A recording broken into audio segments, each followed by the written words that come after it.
ये देखो, जब ऐसे समय देखो तो परमेश्वर के नाम में इकट्ठा होना ज़्यादा से ज़्यादा जरूरी है।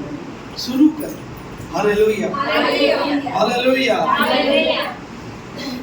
हम सब की प्रार्थनाओं से हम सब प्रार्थना कर रहे हैं परमेश्वर के दास के लिए। कई लोग फास्ट भी रख रहे हैं, उपवास भी रख रहे हैं। परमेश्वर ने बहुत अच्छी तरह से उन्हें संभाला। Hallelujah, hallelujah. जैसे एक वचन भी कहता है कि एक माँ छोड़ सकती है पर मैं तुझे कभी नहीं छोड़ूंगा। और वो जब नहीं छोड़ता जब हम उसके साथ प्रार्थना में रहते हैं। हालेलुया। वचन कहता है धर्मी पे बहुत सी विपत्तियां तो आती है, बहुत से दुख आते हैं उसके जीवन में, बहुत सी परेशानी आती है धर्मी के, पर वचन कहता है मैं उसे संभाल लूंगा। अगर एक दरवाजा बंद होगा तो मैं 7 दरवाजे खोलूंगा। Hallelujah, hallelujah. और वचन कहता है कि हमें प्रार्थना में परमेश्वर के नाम में हमें सर्वदा बढ़ना है। और जो इंसान, जो विश्वासी परमेश्वर के इस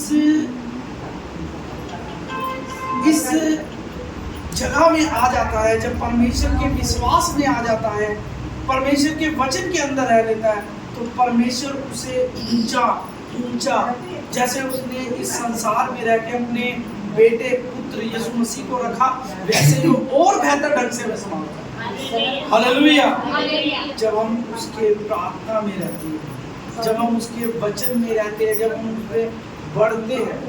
अभी हमारी सबसे जरूरी प्रेयर थी कि हमें अपने दास के लिए प्रार्थना करनी है, और कर भी रहे हैं बहुत से लोग। Hallelujah, hallelujah. और यही प्रार्थनाओं का आंसर है हमारे सामने जब हम देखते हैं। हालेलुया। वचन कहता है मैं तेरी प्रार्थना का उत्तर हाँ और आमीन में दूंगा।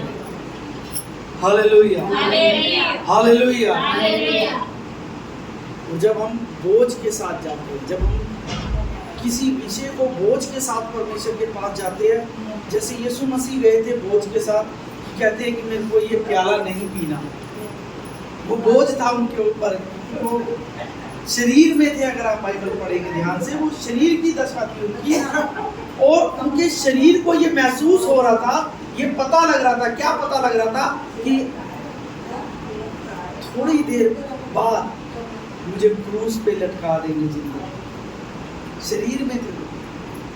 और वो कहते हैं कि ये प्याला हटा ले, ये दुख का प्याला मेरे पास से हटा ले।